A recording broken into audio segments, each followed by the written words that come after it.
Hello, hello, hello. Welcome back to the Bank Shot DJs podcast with your host. I'm with my buddy, Jacob, Denny Denholtz, and I am Matt, the Schreiner. Denny, what is good? It's going good, man. Friday, January 19th, 9:08 p.m. Matt, we're halfway through the NBA season. That's insane. It's pretty crazy to think about. Time has been flying by. We're about over 40 games into the year. For me, it really starts flying by as soon as the All-Star break hits. Yeah, it's going to be crazy. Which is coming up real soon. That blows my mind. Yep, trade deadline, All-Star weekend coming up. And then on a side note, too, this is our 8th episode. Yeah, we've done. 8th episode of the season so far. That's pretty crazy. Yeah, that's actually I think we've come a long way, in this amount of time. Loving it. Build a little fan base. We appreciate all the listeners. Shout out to all of you. Thanks to the day ones. Thanks to the new guys. Sir. We don't care. Yep. Come listen when you want. Yep. We're going to just keep doing our thing and continue to have some guests on here and just continue to talk ball. Yes, sir. So, without further ado, let's waste no time. Yep. For those who are just joining us for the first time, we have a fun tradition we like to do. We're going to continue this tradition. For those who are back, welcome back to the tradition. We'll be taking a shot for our Seattle Supersonics until they get a shot, coming back to this great association we call the NBA. Today we have my grandma's favorite, a duck fart. We already had this earlier this season, but it's fun to make, and it goes down easy. Yep. So cheers to the Sonics, my guy. Bring them back. Bring them back.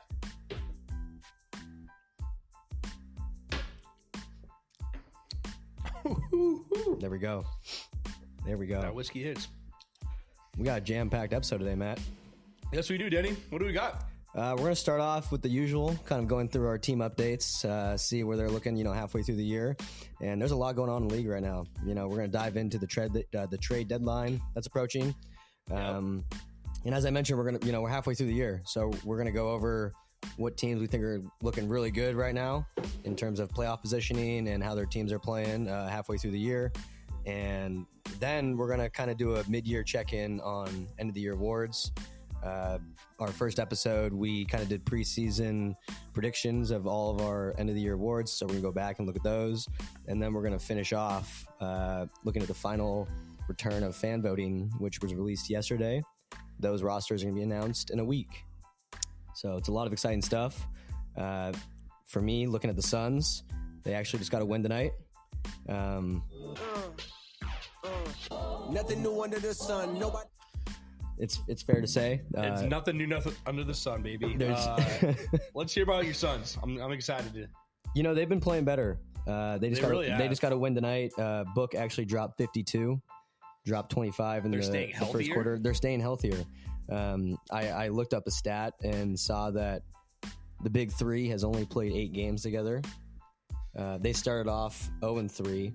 Mm-hmm. Since then, they've improved, and they're 4-4 right now together. And so I think that they just have to continue to build off that chemistry.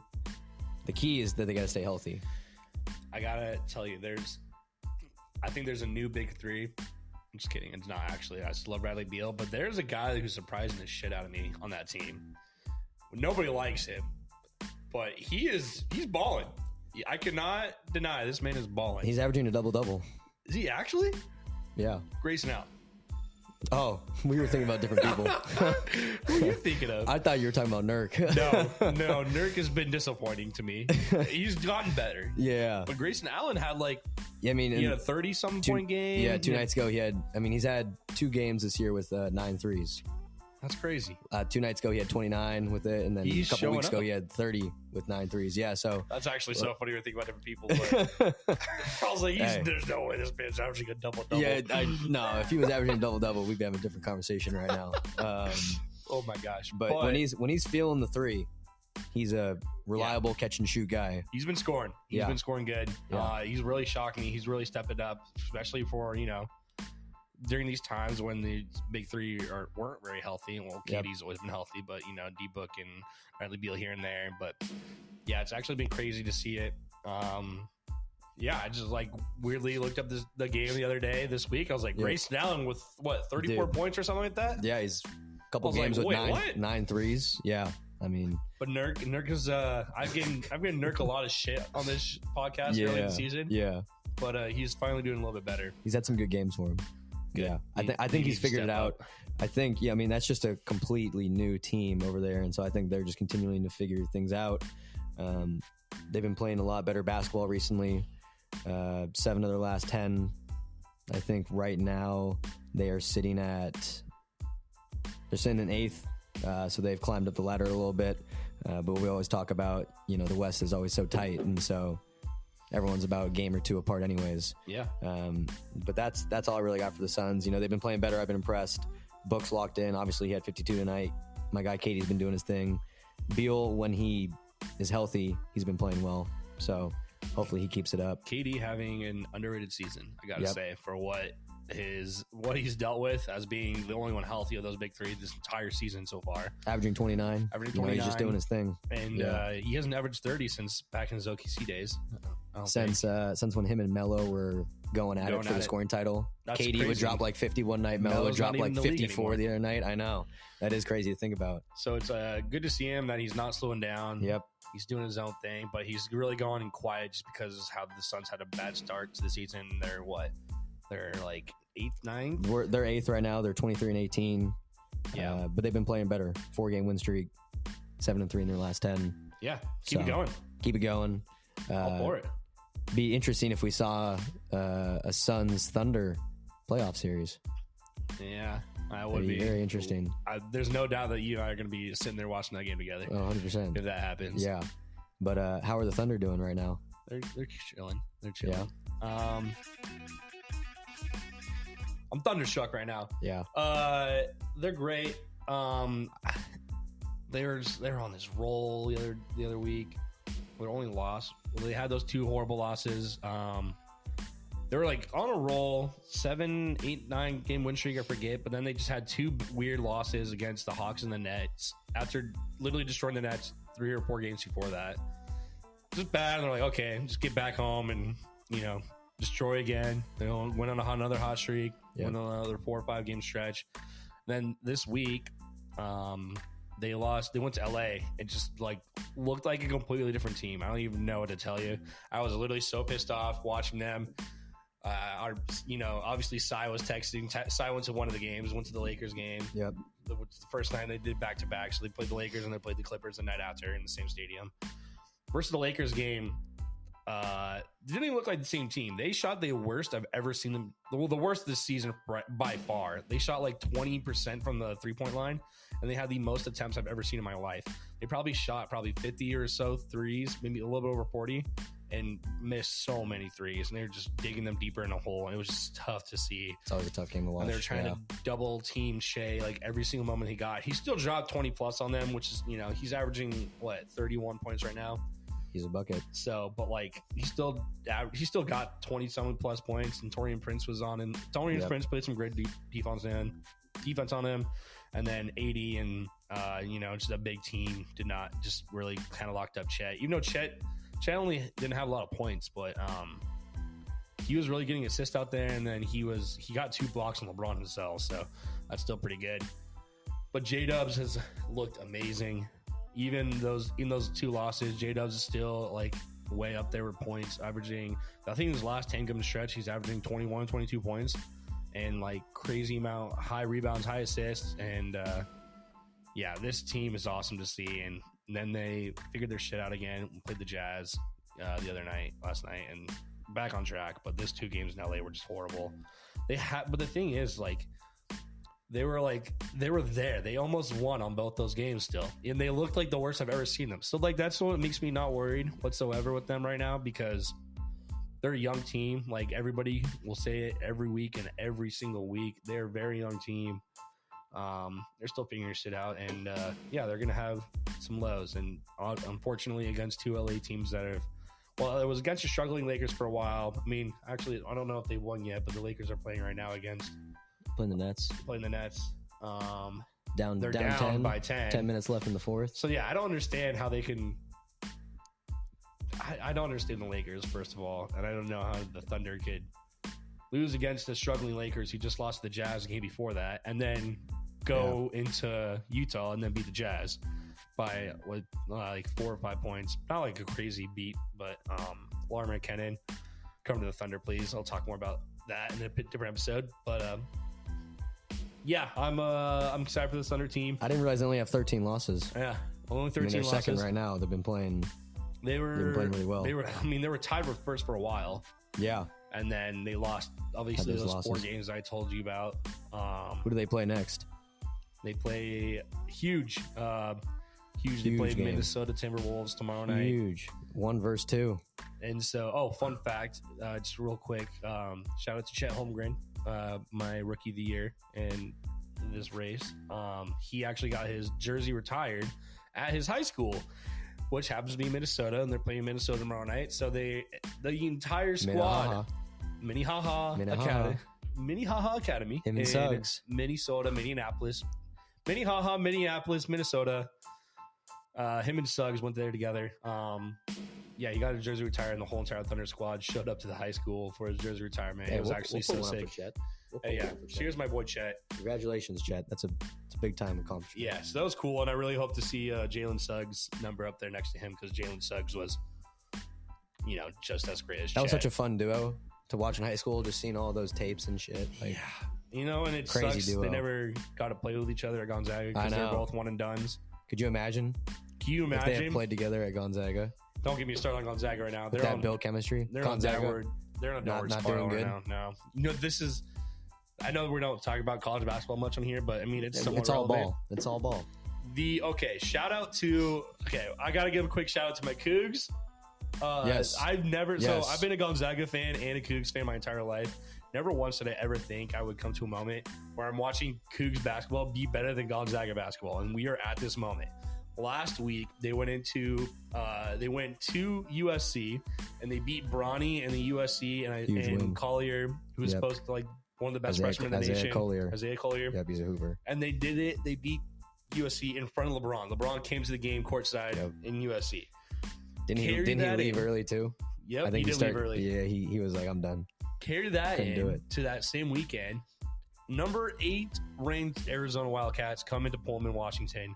This is the same story that we came to last year. Yep. Number 5 ranked Arizona came into WSU, and they beat them. This year, number 8th ranked Arizona came in, and they lost to WSU again 2 years in a row as their top 10.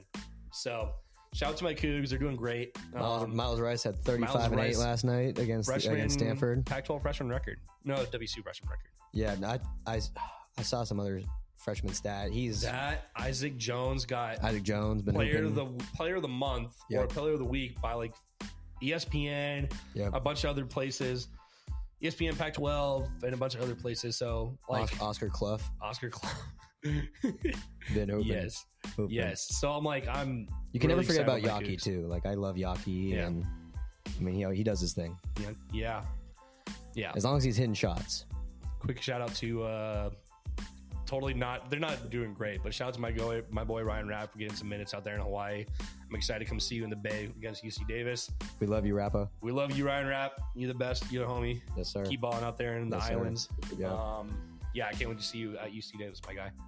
Anyways, I got totally sidetracked there. Quick little college talk. Talk. Yeah. What led to this? Oh, we were talking about Chet, and we're playing the T-Wolves tomorrow, which is a huge game. We're 2 games behind them. If we win this game, we'll have them 2 games to 1 on our season series so far, and we'll be 1 game behind them. So whenever we do get tied up with them, we'll definitely have the number 1 spot if it comes down to it. So it's a huge game tomorrow in Minnesota.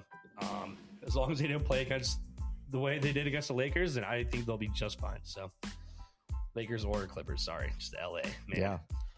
Okay, one last rant is just Paul George. I'm really excited to see him doing good right now. But why did you have to do good against my fucking team like that? Out of nowhere. This man just popped off out of nowhere. Had a season high of the year, 38 points. He went off in that fourth quarter. The last 5 minutes of the game. He was going crazy. Contested 3. J-Dub's hand in his face. He was just draining him. He didn't even look at the Who did he get that steal off of? For that fast break dunk when he came over to the side and just took it. It was against Shea. Yeah. I think it was SGA. It was against Shea. So Paul George is balling. I mean, we'll talk about PG more in a little bit, but he's been hooping. Anyways, Thunder got a good wake-up call. Yeah. They're not going to win every game. You know No. this. And this is like, I think they're They're an exciting young team to watch. I think enjoy those it. It's a fun team. Yeah, I think those are two huge games for when it comes to playoff time. Right. So that's the experience you're going to need because, I mean, Paul George ain't going to play like that at playoffs. He never has. But, yeah. Well, moving on to league news. Yeah, go for it. Huge trade, Matt. Huge trade. Pascal Siakam is on the move. Raptors. After all the talks, everything, the Raptors shipped Siakam out of there. Went to the Indiana Pacers. So the Pacers receive Siakam and a future second-round pick from the Pelicans. And the Raptors get Bruce Brown, Kira Lewis, Jordan Nwora, 224 first-round picks, and the conditional 2026 first-round pick, which is the worst of, who was it again? OKC, the Clippers, the Jazz, the Rockets. I think there's a 15. Probably the Bucks or something like that. Who's going to be the worst out of those teams? It's easily going to be either the Rockets or the Jazz. I don't know. I can't tell you which one. I think they're both trying to look really into 2026, 2025, like who's going to be. I still think it's going to be the Rockets. Rockets. If I had to take a guess, Rockets started off really hot, but they're going back down. They're below 500 again. Jazz have picked it up. I mean, I didn't realize they were already 4-6. Yeah, Jazz were on a hot streak. Yeah, they're 8-2 in their last 10. They were on a hot streak, and then they lost to us. Yeah, they're good. Jazz are doing really good right now. Colin Sexton's popped off. Really like seeing Sexton out there. Yeah. Laurie Markkanen, amazing. Glad that he's healthy out there and doing his thing. Jordan Clarkson, surprisingly doing well. He's a bucket getter.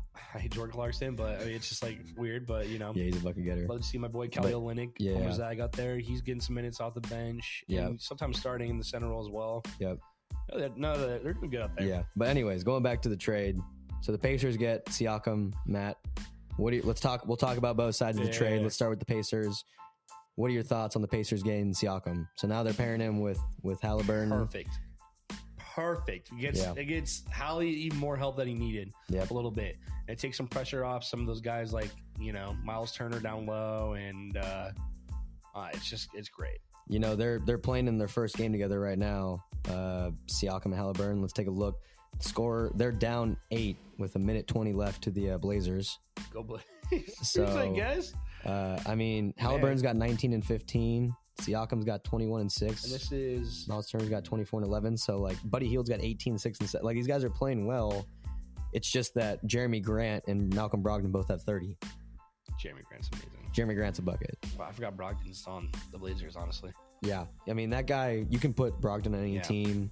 He's been on a lot of teams. Yeah. And he'll perform anywhere. Yeah. He's going to be part of the trade talk a little bit later. I think Siakam's going to be really I think so too. Useful for them, especially down the stretch. Because right now they're sixth in the East now. Yep. Officially. They were, we talked about it a little bit. They kind of slipped after the in-season tournament.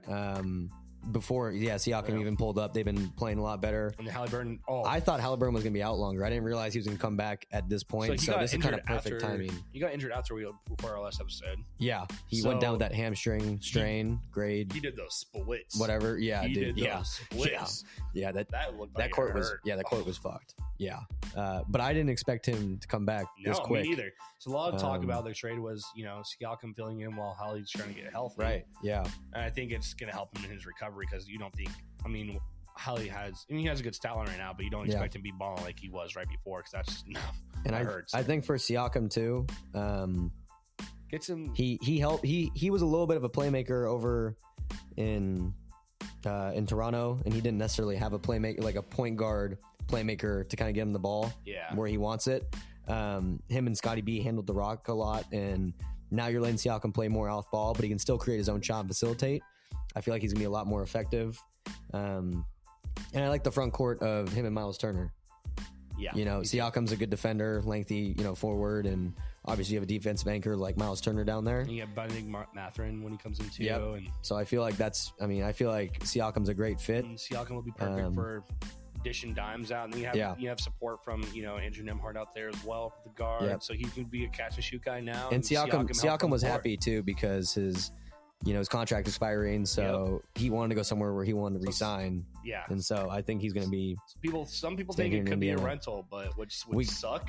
Dude, obviously, they would. At the end of the day, it's up to Siakam. Yeah. It's going to be up to him when he get, at the end of the year. I sent this to you, earlier this week. Is the end of an era. We're talking about the slam poster of after the reigning. So this is right after they won the championship. Obviously, Kawhi went to the Clippers. Yep. And on this team was OG Anunoby, Marc Gasol, Fred VanVleet, Kyle Lowry, Norman Powell, Serge Ibaka, and Pascal Siakam. And not a single one of them are on the Raptors anymore. What a run they had, man. This was some great. Yeah, Powell, who's on the Clippers now. Yeah. Lowry's in Miami. Not even being he's good, but he's not even like a main starter there, is he? I think he starts. He plays like 30 minutes a game, but he just doesn't do as much. Do anything. Offense doesn't just revolve around as much anymore. Fred's down in Houston. Fred's doing his thing down in Houston. OG just got traded. So yeah, Raptors made 2 big trades before anybody else this season. And the thing is when you look at Fred, I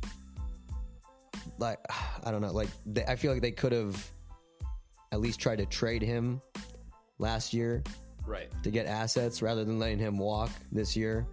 Granted, I don't know if they expected the Rockets to throw $40 million at him because VanVleet got a fucking bag. Yeah, he did. But I mean, that's my guy, so very happy for him. But I feel like the Raptors should have done something like that. But at the same time, they just got 3 first-round picks. Yeah, so that brings me to the second point. So when you base off their first trade with the OG trade, yeah, and then they got because they got RJ Barrett and they got Isaiah Quickly. It's Manuel Quickly. Yeah, it's It's okay. Hey, we're good. It's a new. It's a new era. It's a new whole era in Toronto. But the thing is that I feel like Quickly and RJ have been playing really well. RJ's their first game there was 38 points. The issue is that they just haven't been winning. Yeah. And I don't know what the issue is there, but I know that I've seen their stats. Quickly and RJ, they've been playing really well. Yeah, I mean they've been playing a lot more minutes and they've been playing effective. So I can't pronounce their coach's name, but Darko Rajakovic. Oh my gosh! Speaking of which, we gotta talk real quick. Now that we're on the topic of the Toronto Raptors, we gotta talk about his quick rant. The man had the most massive rant.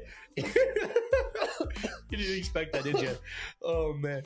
Okay, so context. Last week, the Raptors played the Lakers, and was it just the fourth quarter or the entire game? I think the entire game, the free throws was the Lakers had 21 and they had 2. The Lakers had 24 free throws. 24, and then the Raptors had 2 free throws, and the Lakers won the game. And Rajakovic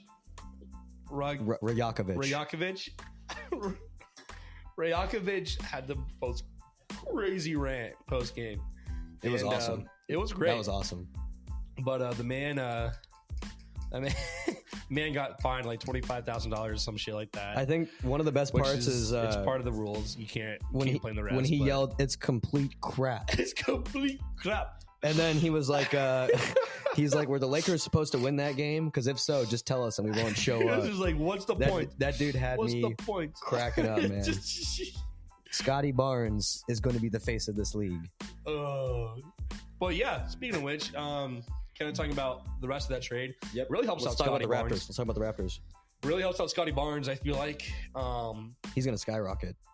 We did talk about Bruce Brown in our pregame show, the first episode. Preseason show. He's definitely not what I expected him to be with the Pacers. So maybe he could go back to, that Nuggets form where he could be a little bit bigger of a role player, especially with a bunch of young guys over in Toronto. So I think I'm hoping his role kind of increases. I think him and Schroeder, because I'm assuming Schroeder's coming off the bench now with Quickly starting. I think him and Schroeder could be a nice. I always forget Schroeder's up there. I feel like they could be a nice backcourt to come off the bench. And then you got RJ. I agree. Bruce Brown, I feel like he's capable of more. He is. I mean, we saw what he did in Denver. Like when he gets put in a great system. Using my fantasy, I dropped him all I go to. Yeah. I felt bad. I was holding on for hope. I know. And but maybe this is the answer. Maybe I'll pick him back up before anybody realizes, because maybe he's going to pop off. Yeah. But going back to what you said about Scotty Barnes, to start off the season, even with It's Siakam his. there, like you could already tell that the team is shifting towards Scotty and he's taking over. You still had OG there. Yeah. OG had a disappointing first start of the season. Now Yeah, he's you already doing knew. good. You already knew the team was shifting towards Scotty, and I mean, Scotty's killing it. his first game himself, he had 31, 7, and 6 assists, 3 steals, and 3 blocks. Like Scotty's he's crazy. my dude. Scotty's my guy. Yeah, I'm excited for him. My question for you. Oh, well, before the question, also, Jakob Poeltl is out, but I think when he comes back too, they don't have they have Jonte Porter down there at center. Porter's having a good season. Isn't he top? He's leading. Poeltl? Yeah. Yeah, he's been playing well. Is he top 5 in rebounds or something like that? Or no, he's always efficient on rebounds. I think he always averages around double, and he also plays really good defense. He's a good defensive anchor. And so I think once they get him back into the season, it'll be nice. But Matt, my question for you is, do you think that they keep Bruce Brown? Through the season or by the trade deadline? Let's ask both. Do they keep him through the trade deadline? And if so, do they keep him into next year? I think they keep him past the trade deadline, unless. I'm gonna stick with that. I think they're gonna keep past the trade deadline as pretty much their own veteran presence besides Schroeder. Schroeder's veteran presence too, but both have rings. Both have rings. I forgot Schroeder was even on that team, but I think he'll be good. You know, I think he stays for the season, but I don't know if he comes back in next season. It really depends what they do in the draft, and because I don't think they're done. I mean, I saw another article talking about why they made these trades so quickly is because I think they got the best deal they could for getting Siakam right now. Yeah. Because if you go later, if you get closer to this trade deadline, there's other people that are going to have a lot higher values, a lot higher things to trade for, like to offer. Yeah. So I think they're shout out to the Raptors GM. I'm not sure who he is, but Masai Ujiri. Or wait, no, he's the owner. Sorry, he's the owner. He's not I was the GM. gonna say that's the owner, but hey, still they're doing good. I really like where they're going. Obviously, they're not gonna. Even if they do make the play-in, I doubt that. I completely doubt that, actually. But they need a big run soon. Yeah. Soon. But even if they do make the play-in, they're not going to go far. But it's just like it's a future, and I personally know very well about this because I've been dealing with it the last few years with my Thunder. So yeah, it's a future. It's not Sam Presti style, but it's a future. So who right now looking at the trade? Who won it? Oh, easily Pacers. Pacers. Yeah. I think those 2 first-round picks easy. 3 bench players. Well, the other 2 weren't really like that big of role player bench players. Bruce Brown was kind of a role player bench player. Yeah. If that's the highest you have to give away, plus 2 first-round picks and conditional. Yeah, I don't know. That's fine. Well, staying on the topic of the Raptors, let's review the trade. We've been talking a little bit about it that has already happened.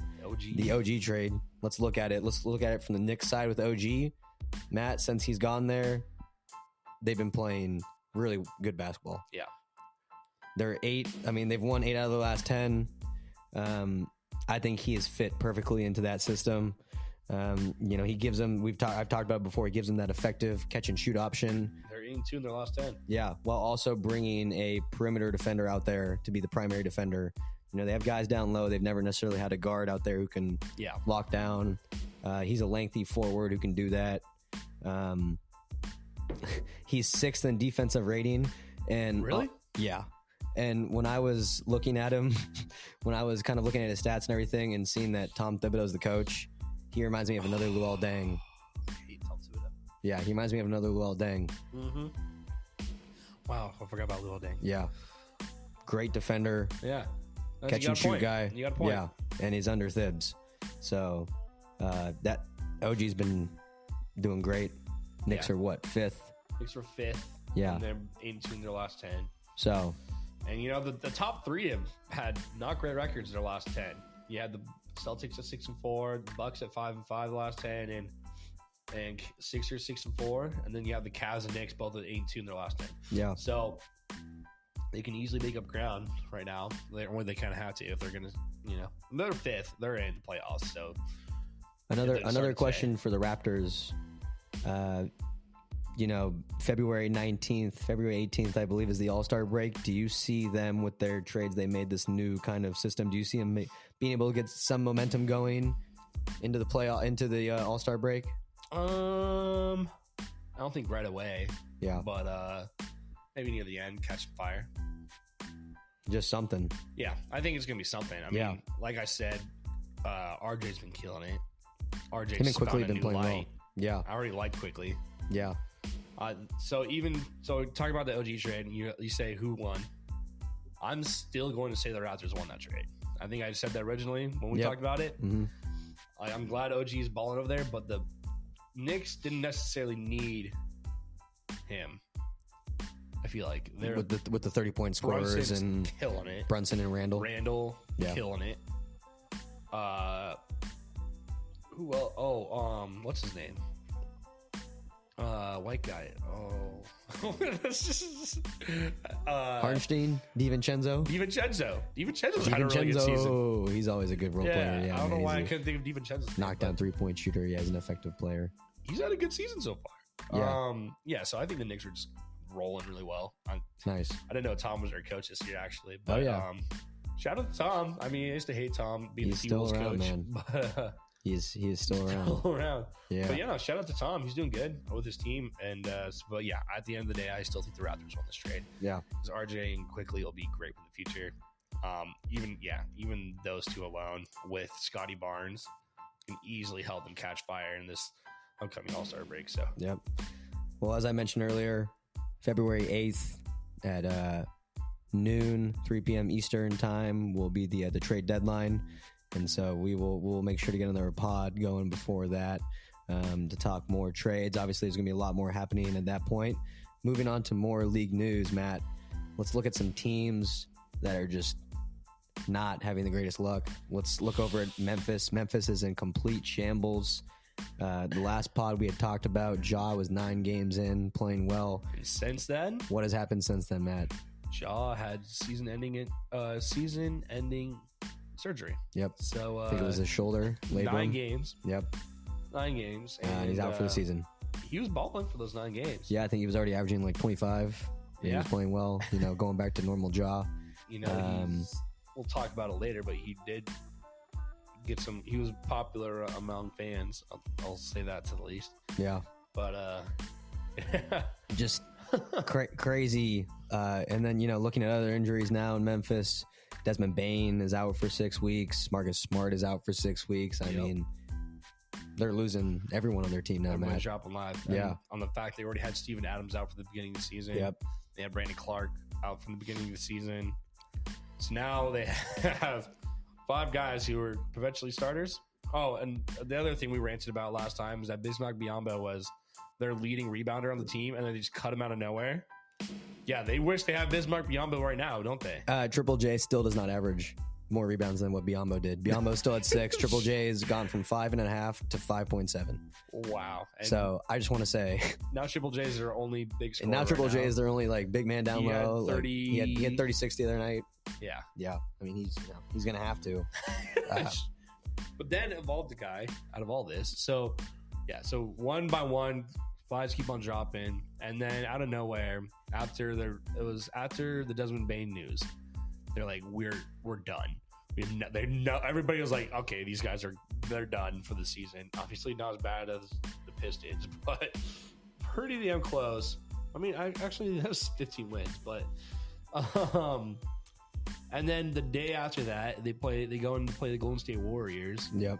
And they called up a guy from their G League. It's G.G. Jackson. G.G. Jackson II. G.G. Jackson II. South Carolina. Really? Go Gamecocks. He's been playing really well. I mean, he's played 2 games since he's got he's been getting extended minutes before that. Before that, he's been playing about 7 to 8 minutes. Since these injuries have happened, he's been getting increased role. He's been seeing 20 minutes a game, and he's been taking advantage of that, scoring 20 in back-to-back games. With the second game, Matt, he dropped 25 with 5 threes against the Warriors, and they won that game. And they beat the Warriors. Yeah, that's a Warriors team that's with a healthy Curry. a healthy Clay. No Draymond then. That game, Draymond was not there. That was Draymond's game. He came back. That was Draymond's first game. Only game. He played 23 minutes. He had 7, 4 boards, and an assist. Yeah, so Draymond's back, not acting super crazy. No. But the Warriors lost to this Grizzlies team. Yeah. The healthy Warriors. What are the Warriors right now? Warriors They're 12th. No freaking way. 18 and 22. They're 18 and 22? Look in their last 10. They're 3 and 7 in their last 10. They're on a 2-game losing streak. I don't know what's going on. Was Simon right, man? Is this the end of the dynasty? Is this the downfall? As much as I love, see, now I got me reminiscent. As much as I hate to see it, yes, it is. So that sucks. But I will say a bright spot, Clay. He's 4th in made threes this season. So, fun fact. So, this is January 19th. So, 1 year ago yesterday, or 4 years ago yesterday, we witnessed history. We witnessed Klay Thompson getting his number retired into the Raptors of Beasley Coliseum down in Pullman, Washington.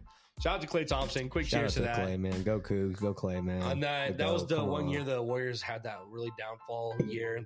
They just kind of tanked. And that's when they got Wiseman, right? Yep. So they tanked that year. Curry had a thumb injury, and Zaza Pachulia was still on the team. So Zaza Pachulia and Steph Curry roll up to Pullman. For some reason, Zaza was invited. For some reason, he was the most booed player I've seen in Pullman in a long time. Yeah, unbelievable reason. That stadium never gets filled. It was absolutely filled that day. But me and my friend Trent showed up at 5:30 a.m. that day. Shout out Trent, man. That's real. And that's real. We got, and it was worth it. It was absolutely worth it for you guys. You guys got a lot. Yeah, I got Clay's auto. It was. I got a thumbs up from Clay when I yelled, "Yo, Clay, how's your thumb?" And he just looked around, gave me a big thumbs up. Got to yell at Zaza. Asked him how Kawhi's ankle was because he's the one that broke it. Still, it was just a great day. It was a great day in Pullman. And LB went nuts, and we beat OSU, wasn't it? Yeah. LB had a game that day. Yeah. Shout out LB. Shout out LB, man. He's not in the league anymore. But he was drafted by Portland that year. He is a consistent player at the crossover right now. Him and MPJ went to high school together. Did you know that? Him and Ellaby? Yeah, Ellaby and Michael Porter Jr. went to high school together over in Seattle. I did not know that. Yeah. Wait, really? Yeah. Because Ellaby went to Cleveland. He went to Cleveland? Yeah. Really? Mm-hmm.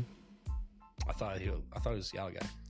Yeah, Cleveland. Yeah, Cleveland and Seattle. Yeah. Oh, yeah. The high school. Yeah. He went to Cleveland. No, MPJ, okay. Sorry, and MPJ went to Nathan I'm not Hale. a West Sider. Yeah, no, you good. You good. Yeah. That would have been great. Over here. That would have been crazy if they went to the same high school. Oh my god. Anyways, totally got off track there, but yeah, shout out to Klay Thompson. Yep. Who's still balling again, and Steph Curry will forever on his Instagram at January 18th. Anyways, but back to the Warriors, they are struggling. They are struggling. It's like I said, it's bittersweet because this is kind of what we grew up with since high school is watching this team, but now it's coming to an end, and it's sad. I'm sad to see it for Clay. Yeah, but I've never been a huge Curry fan. I respect his greatness. Probably the best 3-point shooter of all time. As OKC fans, man, it hurts. He hurt us a lot. He hurt us a lot. It hurts a lot. He hurt me a lot, and then that Grizzlies team with Mike Conley, and Marcus Gasol, and Zebo. Man, Tony Allen, that team. Zach Randolph. That team hurt. Dude. Oh, no, okay, we're not. We're not. Those are the two teams, man. All right, those are some bad memories. But yes, this is the end of the Warriors dynasty. One last question for you, for the Grizzlies, and then we're going to move on from these two teams. Right now, they're 15 and 28th. They're 13th in the West. Bane and Smart are both out 6 weeks, so they're going to be out, past the break. Do you think they even bring these guys back, or do you think they let them just? Do you think they just sit them out, save them for next year? I think they will, because I think these guys might need to show things to be on a different team somewhere next year too. I'm not saying that I mean, if I'm Marcus Smart, I just go from the Boston Celtics to the Grizz. I mean, he hasn't performed, so he needs to show something that he's worth. Right. Yeah. And then show that he still can play in a different system that's not Boston. And obviously Boston's showing no sign of weakness without him, so they don't really care. Yeah. So yeah, I think Marcus Smart needs to come back. He needs to prove something, whether even be a little bit of run. I mean, they don't need to win. He just needs to show that he's he still got it, worthy of being a starter in his defender. league. Yeah, being the guy he is. Stuff like that. We'll see what happens. 6 weeks. We'll see if they come back. Obviously, this Grizzlies team's not going to be this bad next year. I guarantee. Oh yeah, no. With a non-suspended jaw, a healthy jaw, 2 big men that they missed it all year. They'll probably be back next year with Steven and Brandon Clark. Yep. They'll be good. They'll be a good team. They'll help Jaren Jackson Jr. So. Yeah, but you just brought up actually the Celtics, which leads to my next question. Let's look over at the Eastern Conference standings. Celtics right now, top of the East, 32-10. 3.5 games ahead of 3.5 games ahead. My question for you right now, Matt, is we're halfway through the season. Are the Celtics the favorites in the East right now? Here's my theory. Only because I saw my team beat them, and I know they have weaknesses. Also, I saw a Bucks team also beat them. So my theory is that the Boston Celtics are going to completely dominate the East for the remaining of the regular season. But come Eastern Conference Finals time, I think it's going to be Bucks Celtics. I don't think the Sixers make to the Eastern Conference Finals. They could. I'm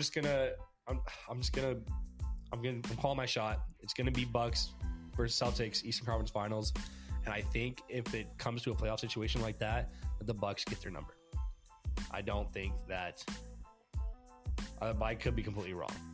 Everything that shows me that they can and they should win the East because they're literally the 3.5 games ahead. Yep. They have 5 guys who've all been voted for All-Star. Look at their point differential too. Point differential plus 9.7. They're good. They're a good team. Yeah. I think they're second in team defensive rating right now. Yeah. The Celtics. But I agree with you. I think, but kind of like how the Thunder kind of struggled against the Lakers and the Clippers with size, I think they're also going to struggle with because all they have is Kristaps and who's their backup and Al Horford. Yeah. I think that's going to make a difference especially when it comes to these guys in the East like Giannis and first of all, the Bucks have a bunch of big guys. They have Giannis. They have Brook Lopez down there. Yep. They have Bobby Portis. Bobby P. He's been playing really well this year off the bench. So they have big dudes in Milwaukee, and then you have the 76ers with JoJo. Kristaps is not enough for all those guys, so I think they're going to have struggling. I think they're going to struggle when it comes to playoff time right now. But I don't think that's an automatic L at all because if you can turn it around and say the exact same thing that those teams can't guard all those small dudes like Derek White and all them. So I agree with you on a couple different things. First, the Sixers have been playing really well. I mean, we've seen what Embiid's doing. I mean, every year since Embiid's been there and doing his thing, you look at their record in the regular season. They're always breezing through the regular season. They're always top 3. A couple times I feel like, they've even been 2 or 1.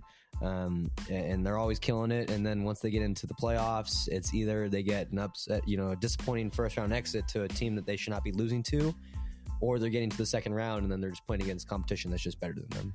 Yeah. And I agree with you because of that. I don't think they're going to. I mean, maybe they'll show us different this year. I don't know. It's a new team. I hope they do. I hope they do too because I really like Embiid. I really like Maxey. They've always had a solid team over there. I think they've been playing better without Harden there.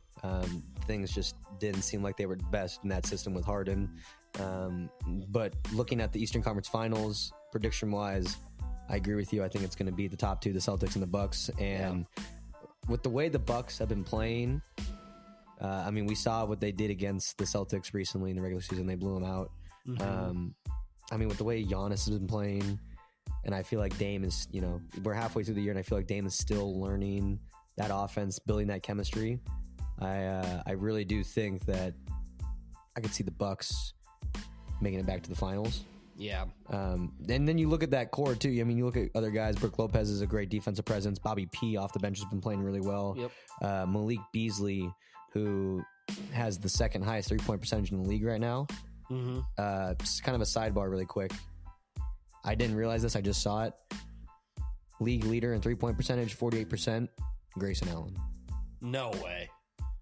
Wait, what? Yeah. No. Yeah. Well, okay, that's a good backtrack for a second. Yeah, I just had to sidebar that because I just saw it. Grayson Allen is leading the league in 3-point percentage at 48. Okay, can you go down the 3-point percentage real quick? So it's Grayson Allen. Top 5 is going to be, it's him. Number 2 is Malik Beasley at 47.5. Okay. 3 is KD, 47.1. Damn. 4 is Aaron Nesmith, 46.6. And then ESPN, man. And then the boy at number 5, J-Dub. Oh, I was going to say Kaysen. I was like, there's got to be one Thunder up there. Yeah, J-Dub's up there. Let's go, J-Dubs. 46.6%. Yeah.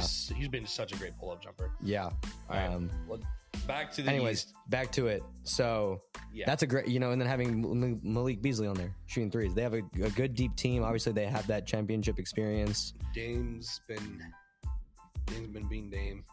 So yeah, when it comes, I think he's still getting better. So that's what team. I think Dame's also the reason why I have the Bucks just beating the Celtics in the Eastern Conference Finals because I'm Dame talking time. Smack about Dame, and he's averaging 25. Dame time. He's averaging 25 and 7. I'm talking smack. I think I did talk smack about him a little bit in the last podcast. He's hooping. But my God, ESPN's annoying me right now. I know. I don't know what's going on with these ads, man. Can I do this? But I mean, can you still hear me? Okay, sweet. Yeah, and then you look at Giannis's numbers too, and I mean, just crazy numbers. I mean, it's the same shit, different year. Giannis is, he's Giannis, and they'll be fine. I think when it comes, like I said, I think Dame's gonna be the deciding factor in the Eastern Conference Finals this year. Whether or not he's not obviously as great as he's been on these past Portland Trail Blazers, but he will be the deciding factor. I think he'll be ready. Yeah, I think so too. I think he'll be ready. I'm excited for this. Crazy. I'm really. He had a game. He had a game winner the other night. Yeah, he's had a couple game winners. He's had like a couple game winners this month. Yeah, he's still Dame, Dame. I think that's going to be the difference maker. I don't care what the Bucks do the rest of the season because they've had, everybody's trying to stay healthy and stuff like that. As long as they're healthy at the beginning of the playoffs, which they're going to be a top 4 team. Yep. I don't see them sliding below 4. No.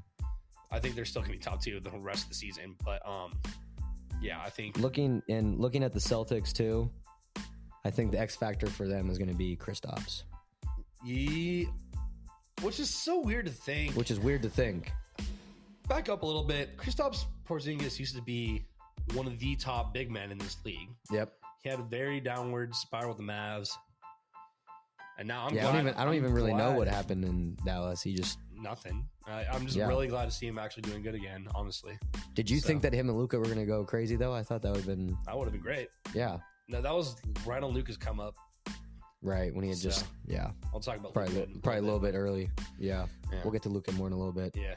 But, the Celtics are a great defensive team. It's just offensively, can they have their depth and their role players produce? Yeah. They've done it so far this season. So we'll see. If that ends up being the Eastern Conference Finals, it's gonna be a great matchup. The last big,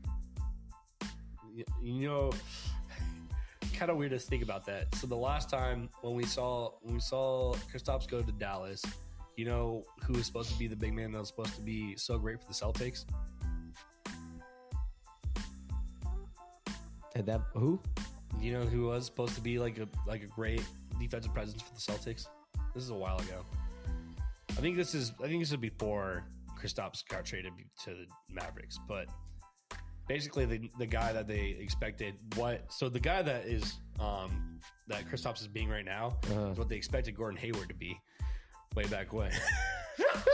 You did not think I was going to say that. Holy shit. But dude. it's true. But it's true, though. They really brought him in thinking Kristaps he was going to be that X factor. Yeah, Kristaps Porzingis right now is exactly what they expected Gordon Hayward to be. And then he went down with that injury. And then the most gruesome breakup scene of my life. Oh, my God. Wow. It makes my stomach sick just thinking about that. I was not expecting that, but you're 100% right though. Yeah. That's why they brought him into Boston, and that's what Kyrie was there. They really expect him to be the X factor, but that is what Kristaps has been doing. He's been playing well, 19-7. He's been doing well defensively, almost averaging 2 blocks. Boston is 21 at home. They just lost their first home game tonight by 2 to the Nugs. That was tonight? That was tonight. Oh, damn. Yeah. Before that, they had never lost at home. And their point differential, is the highest in the league.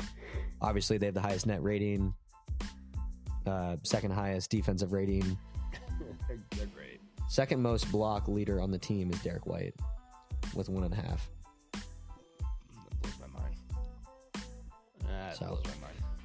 Another team I wanted to just talk about really quick, who's been playing really well. I don't know if they're going to be, a contender. I would say maybe they're like a third tier team. 6-game win streak, 8-2 in their last 10. They're 4th, the Cavs. Yeah. They've been doing this without Garland, who's been out for a while with that jaw injury, and they've been out with, no Mobley after that knee surgery. Strus was in and out here and there. Strus has been in and out here. And it started with Donovan Mitchell. Yeah. I think he's averaging 30 in the past, couple weeks. Donovan's amazing. He's insane, dude. He's so good. It's to a point where any stat line he puts up, I feel like people don't talk about Donovan Mitchell enough, but I think it's because he's just so consistently, he's consistently middle of the pack. Yep. And as much as I hate to admit it, again, we're talking about when it comes down to the Eastern Conference playoffs. They're not going to win in the Eastern Conference. They're not going to. They're not the contenders to take. They're not going to be the contenders. Yes, I agree. I will bite my words if it happens, and I'll be completely happy if they actually make a deep run in this playoffs. But I do not think they're going to get very far. Yep. It sucks to see, but it's Jared Allen's been playing as an all-star level. Spider's going to put up a 52-point. What? Mark my words. Spider's going to put up a 50-plus point game in one of these Eastern playoff games, and they're still going to lose. I can see it. I almost guarantee it. Yeah. He's great, but I don't know. Mobley's healthy for playoffs. It's a little bit different, but we'll see. I mean, they're playing good ball right now. It's crazy. We'll see what happens when the starters come back. Yeah. Man, look at the Magic. They really dropped. Magic dropped. I don't know what happened. A couple pods ago, they were what, top 4? There were 4. 5? They were 4. I'm pretty sure literally Cleveland and Magic pretty much switched places. Yeah, now they're 8th. They're 3-7 in their last 10. 2-game losing streak. Still a positive differential, barely, but the thing is, I've seen, it probably in the last 10 games. Well, it's probably been the games they've won, but Paulo's had a couple crazy games recently. Yeah. But those are the only ones they seem to win, and the other ones that they've lost, they've been struggling a little bit. But I mean, they're still 8th. I haven't watched much of their games, though. I mean, I did obviously watch them play against my team, and from what I can tell by that is when they lost to them. They just kind of look frantic out there, and they don't really have, a very controlled court. I don't think Paulo's running it as well as he could or should. Jalen Suggs could run that better too, as much as I love the man. But they just seem frantic out there, and I think they're still pretty young, like we talked about. They're still really young. You have Cole Anthony, Isaac Jones is still pretty. They'll figure it out. I think they'll be fine, but I'll be very happy. Some time, though. They're definitely going to be top 10. I think so too. Yeah, I mean, when you look at these other teams they're playing, shitty. Do you know about that Laker game, by the way? Oh, it's up here. They lost. Lakers lost 130-112. Let's go. Sorry, Trent. Sorry, Trent. 130-112. Sorry, because you got your win this week. So quick look at the stats. Claxton had 22 and 14. Mikael Bridges at 17. Dinwiddie. Din Shitty at 19. Cam Thomas at 33. Bucket. Fucking bucket. AD had 26, 12 and 7. D'Lo had 20 and 7. Braun had 20, 11 and 5. Damn. Another loss for the Lakers. 10th in the West. So, wow. Speaking of the West, Matt, go for it. I'll kind of ask the same question. We'll look at the top team. The top team in the West right now. This obviously is a little bit different always when you go look at the West. But the West right now, the top team is the Wolves. I'm just going to ask the same question. Are the Wolves the favorites to win the West? No, they're not. And which team... Looking at it right now, I feel like I already might know your answer, but I don't think you do. All right, who are your favorites to win the West right now? The Nuggets. I still think it's the Nuggets. You think they got it? I think they got it. And who would face up against them in the Western Conference Finals? I'm trying not to be biased here because I really do think my team's going to struggle, but I could see my team, and I could. Who would be the other team besides your team? The Clippers. I think T-Wolves can make a run. They're doing good. Ant's been going crazy. Yeah, they're on a 4-game win streak. Both the T-Wolves, Thunder, and Nuggets are all 6-4 in their last 10 games. Clippers are 8-2 in their last 10. But then also the Pelicans and Mavs are also 6-4 in their last 10 games. If Phoenix makes a comeback, yes. If Sacramento makes a comeback, yes. Look, here's the thing. So yeah, this is like a very different West than we've seen a year ago, 2 years ago, 3 years ago. It's crazy. I think this is where it's going to really matter for playoff experience. You have Nuggets, Clippers, Pelicans. No, Mavs. Could make a run, but I mean, Luka's balling like crazy. Kyrie's coming back, but they've kind of slid down a little bit too. Yeah. But when it comes to the playoffs, I think Kings will still make an impact. I think the Suns will make an impact, and I think the Lakers will still make an impact, no matter how much I hate them. So I think I look at those guys. I think the Nuggets, Clippers, Kings, Suns, and Lakers are those people to beat in the West. For at least when it comes to the playoffs, for playing, it's a whole different game there. Playoff LeBron's different, even though he's the oldest guy in the league now. Playoff KD is different. We all know that. Playoff KD is different. And he's having a baller year. We already talked about that. But I still think it's the Nuggets to beat in the West. And even though they have their struggles here and there, they've been barely winning here and there. I still think it's them. I think the T-Wolves' inexperience in playoffs is going to come into effect down the stretch. I just think it's going to be a coaching battle at that point. And I think the Young Thunder, as much as when they're hot, they're the hottest team in this league. But when they're like I said, I've been humbled this last week with losing in LA back to back, and those are very 2 games that are going to be playoff games, I guarantee. So, yeah, I'm taking the Nuggets to win the West still. Who they play in the Western Conference Finals, I think they could be defeated. I don't necessarily think the Nuggets are favorites for back to back, even though I literally have money on them. Actually, I put a bet on them to win the NBA Finals at the beginning of this year before it started at like plus 450 odds. So, I'm going to still say that the Western Conference favorites. Looking at the Nugs, you always you say about there's a couple of players like when you have LeBron in your team, you can never be counted out. When you have KD on your team, when it comes to Nikola Jokic on your team, dude. Like I saw him. I finally got to see him play in person. You went to Denver. I saw him in person last weekend. They played the Pels, and just watching Jokic in person, seeing that offense, dude. Like it's unbelievable what Jokic does on the floor. He doesn't need to score to be good. No, that's the thing. His vision is insane. It's crazy. And that's with him being triple team, double team. And when you have a healthy Jamal Murray, he had 35 tonight and 9 or 8, I believe. When you have a healthy Jamal Murray, KCP who can knock down the threes. My unsung hero for the Nugs this year is KCP. When KCP's on fire, step up this year. AG was a fucking beast when we watched him play that game. I mean, MPJ when he's feeling it from 3, then I mean, you still have help from you still have that DeAndre. And you still have that bench too. You even have the younger guys starting to play well. Christian Brown's playing well. We'll see if they give more minutes to Julian Strother. My guy. Let's see if they give more minutes, but hopefully he does. It really is hard to bet against the Nuggets, especially with how they're playing again this year.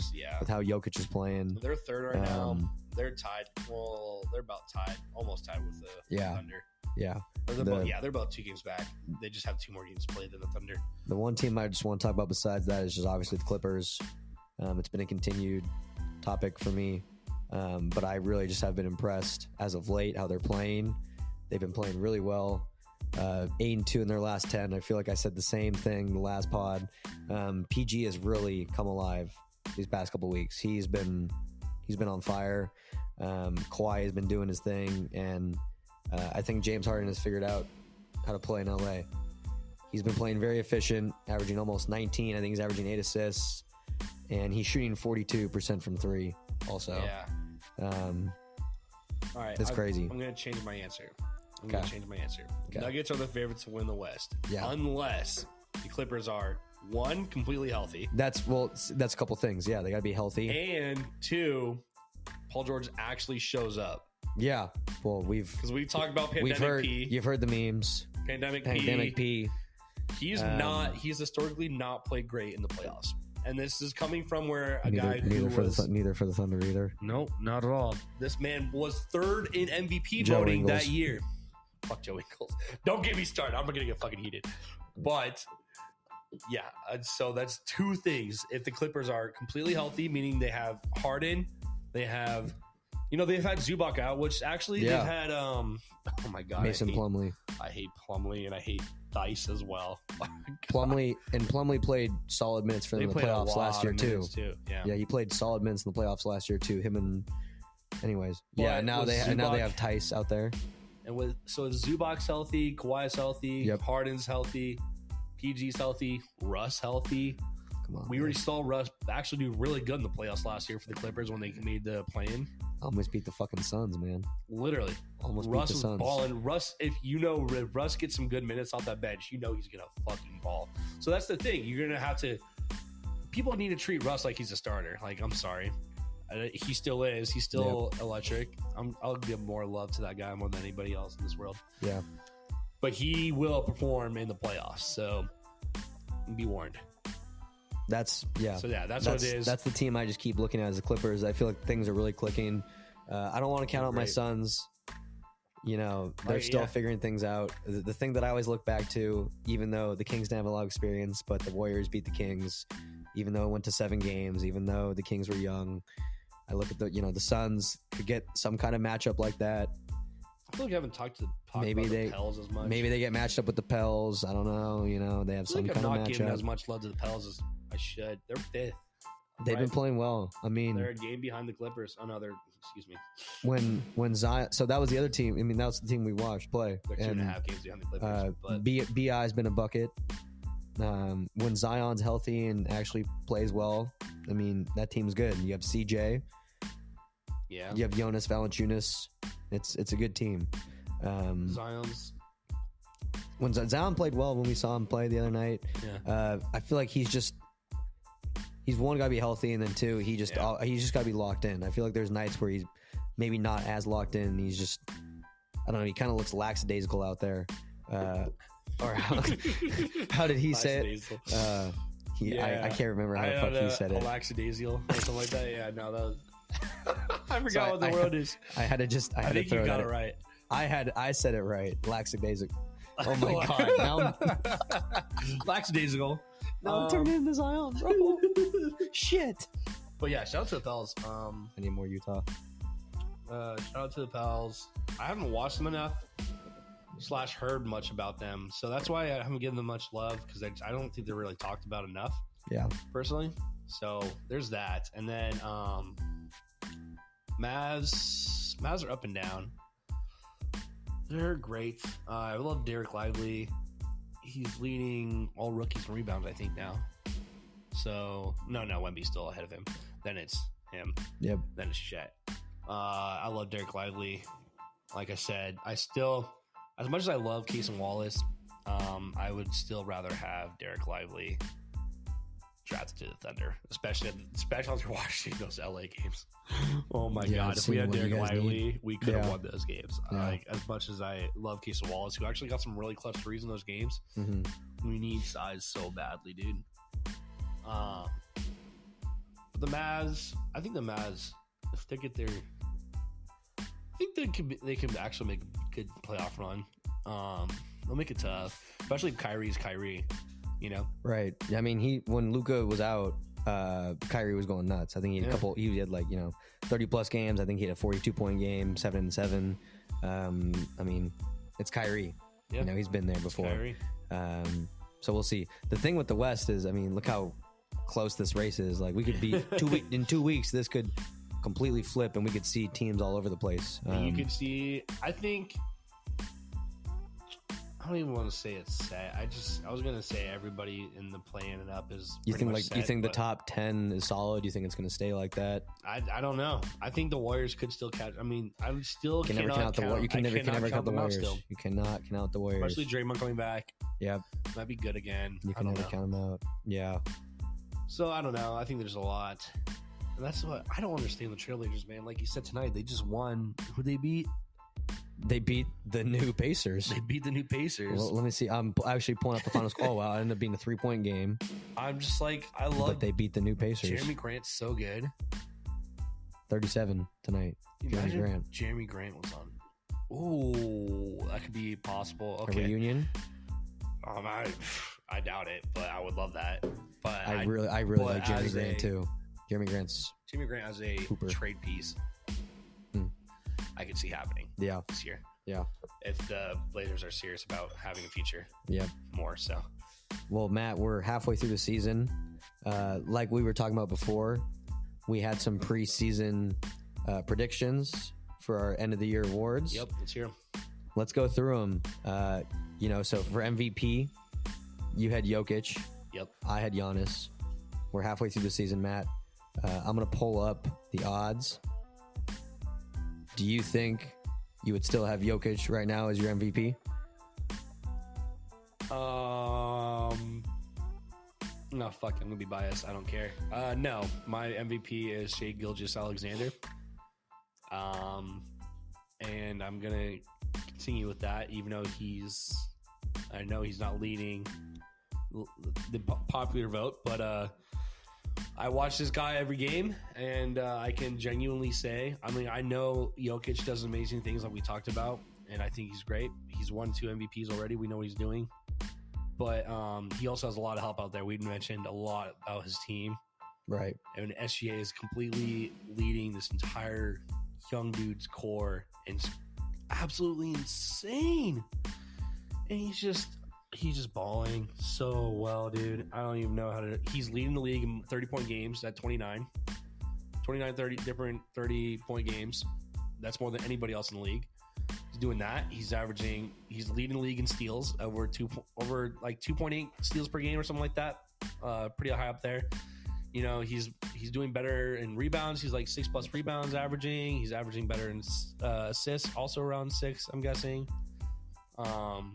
I know it doesn't count in the voting or whatever.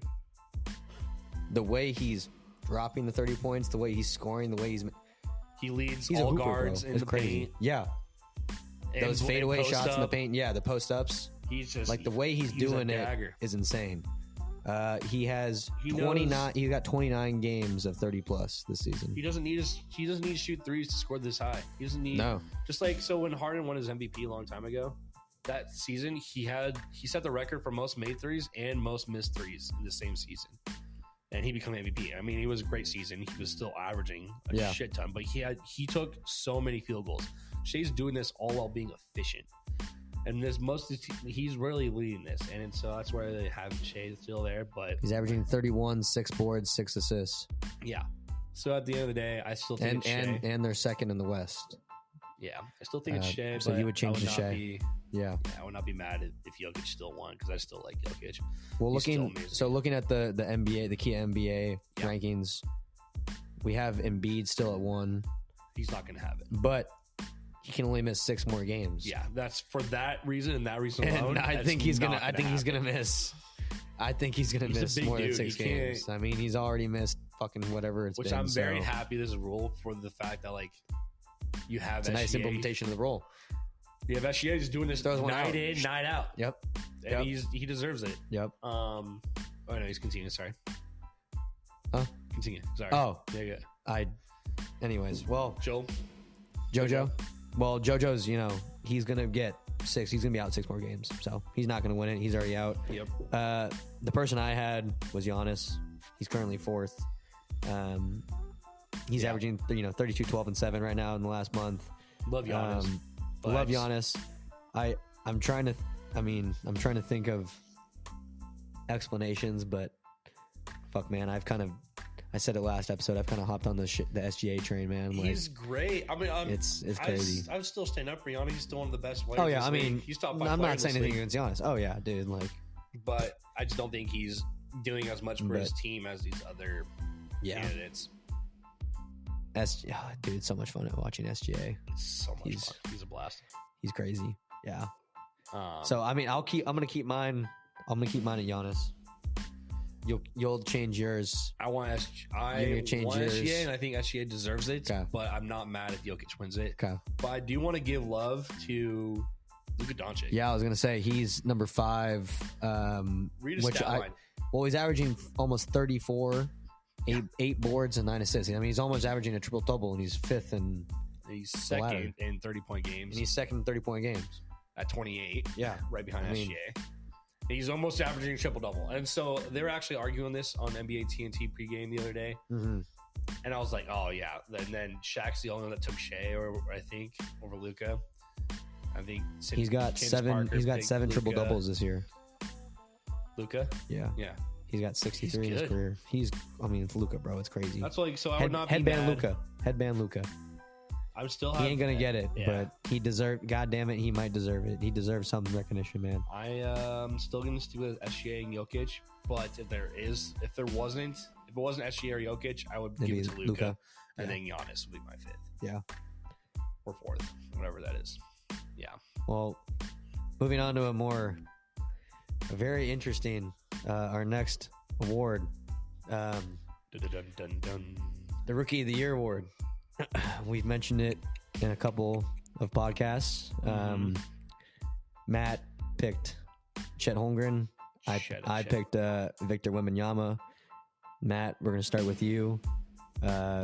What is your argument for Chet to take Rookie of the Year right now? Here's my argument. You ready? Give me the Spurs record. The Spurs are 7-34. They are last in the Western Conference. And the Thunder are 28-13. They're second in the Western Conference. It speaks enough right there. So that gives you team-wise, okay? And you can break it down one by one. Chet's winning. I'm sorry. Chet's going to win it. Chet's not been a little bit more silent the last couple weeks, especially, I must say. But he had an amazing December. He had a great start to the beginning of the year. He's averaging 2.5 blocks. Yeah. He's currently on pace to be the second big man in history to shoot at least 38% from 3. Yep. So yeah, he's averaging over 2 blocks. I'm pretty sure Wemby's 3-point percentage is still in the 20s. I'll go look. Don't quote me on that. But I'm pretty sure it is. I'll go look right now. And I'm pretty sure Chet's like scoring efficiency, like he's also He's also like 50% plus from the field, right? Definitely more than 50. I think he's around 60%. I would assume so. So he's just way more. Wemby's shooting 29.3%. Okay, so it's higher than the last time I saw. Good job, but still, that's not great. But Chet's shooting 54% from the field. Yeah. So I think I lean on that. I lean on the fact that Wemby has no help whatsoever, and he's probably averaging at least 10 more minutes than Chet. Maybe I'm wrong there. What do you know? Huh? How many minutes is Wemby averaging? How many minutes does Wemby average? Yeah, or Chet, either one. Hold up. Here, I'll look up one and you look at the other. I'll look up Wemby. My argument for Wemby. Fuck. Your 7-24 thing kind of got me because it's so hard to be able to pick a Rookie of the Year from a team that's last. You say this man's generational talent. LeBron did not do this bad with the Cavs when he was the generational talent. Am I wrong? You're not wrong. That's all I'm gonna say. LeBron was. Everybody said that Wemby was the most generational talent since LeBron James. That's what the big narrative going into the season was. Chet's averaging how many minutes per game? Where you at? Minutes. He's playing 30 and a half the last 10 games. Yeah. Wemby's playing about the same amount. So he's averaging 30 minutes per game. I will say Wemby has really picked it up as of late. on the season he's averaging 19, but I think in the past 2 weeks or month he's averaging like 26 and 9. He's done better with those 3 blocks. I think he's starting to figure it out more. Just learning a lot. Also, the NBA is a lot different than the Chet's Euro League. played more games than Wemby too. Yeah, so Chet's doing this way more consistently. He's actually been healthy this entire season. Yeah, so I think Wemby is slowly learning the game. He's doing everything we saw him do on tapes and stuff. He's just learning the NBA game. It's a lot different than the Euro game, but they have yet to get 10 wins. I will give my third runner up. It's for sure Chet or Wemby. I don't think it's gonna be even close. Yep. Even though this guy's doing really good, I gotta give props to Jaime Jaquez. He's third. Rookie. He's third in the rankings right now. He has been. Be. We talked about it last episode. He's been playing really well. He definitely should be up there. He's averaging 14.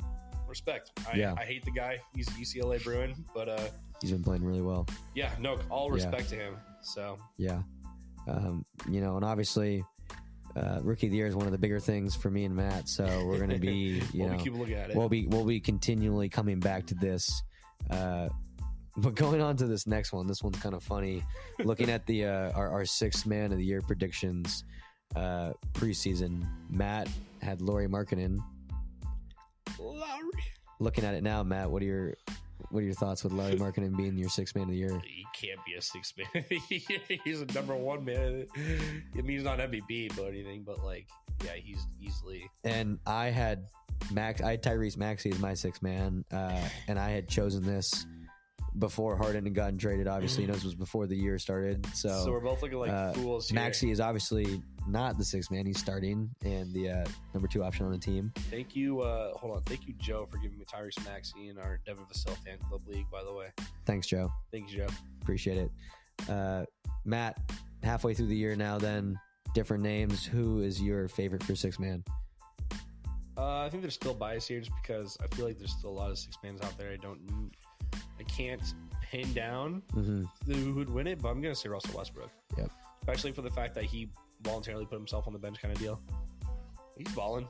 He's doing really good with the Clippers team. Obviously, the Clippers team is doing good too, so that always helps your odds for 6th man of the year. Yep. When your team's looking good because of it. So I don't see why not. Russ is balling.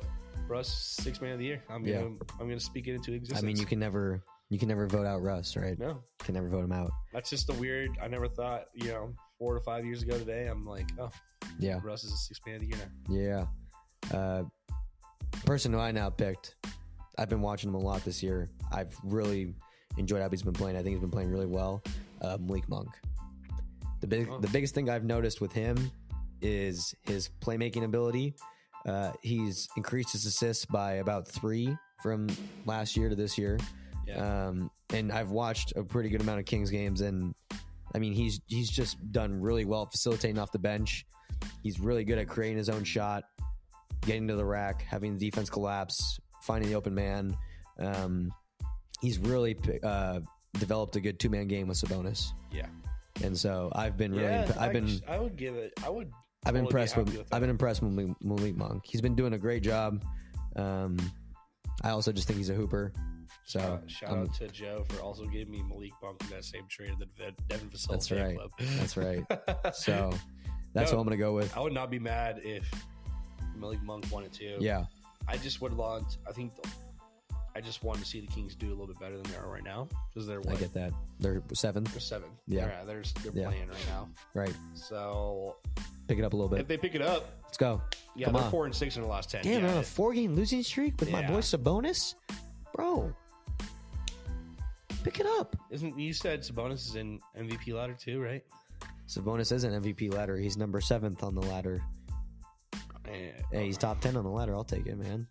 But come on, Sabonis. He's biting my tongue. One last thing I want to say about 6 man before we move on. I feel like we just can't ignore this man because he's number 1 in the betting favorites right now. Tim Hardaway Jr. He's on the Mavs, right? He's on the Mavs. He's been playing really well. A couple pods ago, he was leading the league in 3-pointers made. I think it's calmed down a little bit for him. But he's been really effective from 3 still. He's top 5 in threes made still this year. And he's increased his scoring by 4 points. And I've just heard a lot of good things about him this year. I feel like that was just something we can't ignore. Besides, he's not really necessarily a playmaker or the greatest defender, but he's just been a straight bucket for him whenever they need it.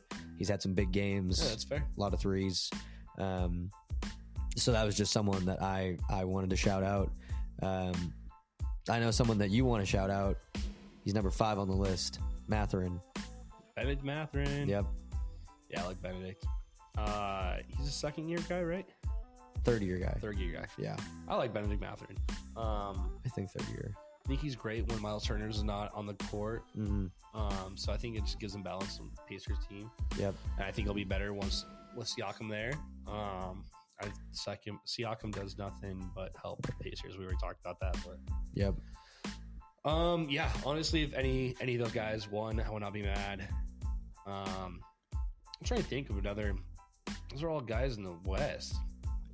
Some other names. But any guys in the East? Number 3 on the betting odds, Bogdan Bogdanovic of the Atlanta Hawks. He's one of you won. How many 6 man of the year? Or I'm thinking of. Never mind. Who are you thinking of? I was thinking of Brogdon, wasn't I? Brogdon. Yeah, you're the Brogdon. Yeah. I was thinking of Brogdon. Number 6 on this list is Karis LeVert. Okay. Cole Anthony's number 8 on this list. I think LeVert has some good looks, especially with the Cavs doing good. And the Cavs, Cavs are on a 16 win streak. LeVert's obviously had to play probably a bigger role. More than the other awards, I think really for 6 man of the year, really is very highly dependable on your team doing good. I feel like. Yeah. Because well, that's kind of the right. Yeah. Because the 6 man helps you get that 6 man right really can be a big difference maker between a win and a loss. Yeah. So purely off that, I think Russ is my lead. Malik Monk would be up there. Oh yeah, Tim Hardaway Jr. I guess they're 5th. Yeah.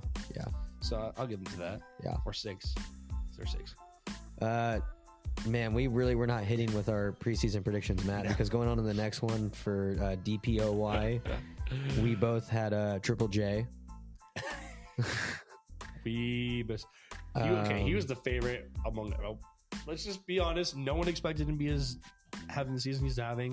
No one expected the Grizzlies to be what they are this year so far. Yep. No, we expected bigger and better because we knew Ja was out for the first 25. Yeah, I just don't think he can handle being the number 1.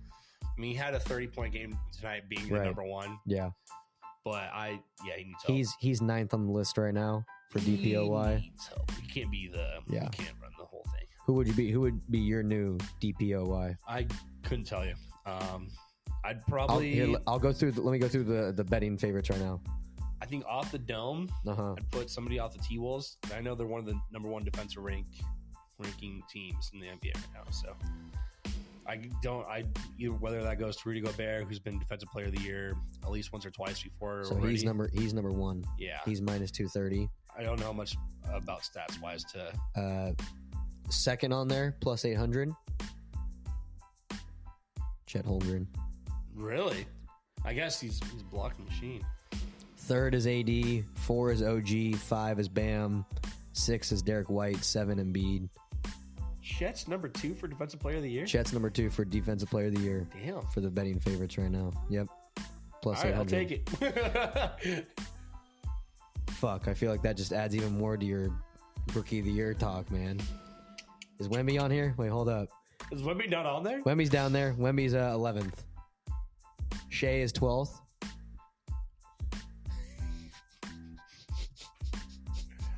I don't know how he's the second favorite odds, but you know what? I'm going to take it. I'm not going to argue it. Suggs is on this list towards the bottom. Go Jalen. Yep. But yeah, so that... I think there's a lot of time left, but right. Rudy Gobert is just always I know, he's... easy choice. Always fucking doing that shit. He's great. Yeah. I have not paid... I know I hear a lot. I have a couple friends that are T-Wolves fans, so I might hear from them later. Shout out to Nick Hendricks, who's a huge Naz Reid fan. Big Joey. Yeah, he's a huge Naz Reid fan. T-Wolves, obviously, I would not be surprised if any if Rudy Gobert got it because, like I said, they're the number one defensive ranked team right now, I think. Yep. Or they're up there. Yep. So, wouldn't be surprised. But I'll take Chet at number 2. Yeah, I know. It's pretty crazy that even looking at Chet on the floor, yeah, he actually looks great. Yeah. I feel like there's a lot of blocks that are not counted. Maybe just because they're passing or something like that. But like, he's making a presence out there. Yeah. So, last award of the night, most improved player. Matt, you had J-Dub. I had Cade. Looking at it right now, would you still have J-Dub as your most improved player? Just off a bias standpoint, I mean, he's been really improved. I can tell you that much. Yeah.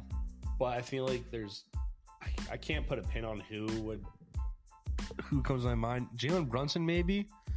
Jalen Brunson looked like a baller this year. Yeah. He kind of popped out at the end of the season, though, so it's kind of expected. Spider's the same.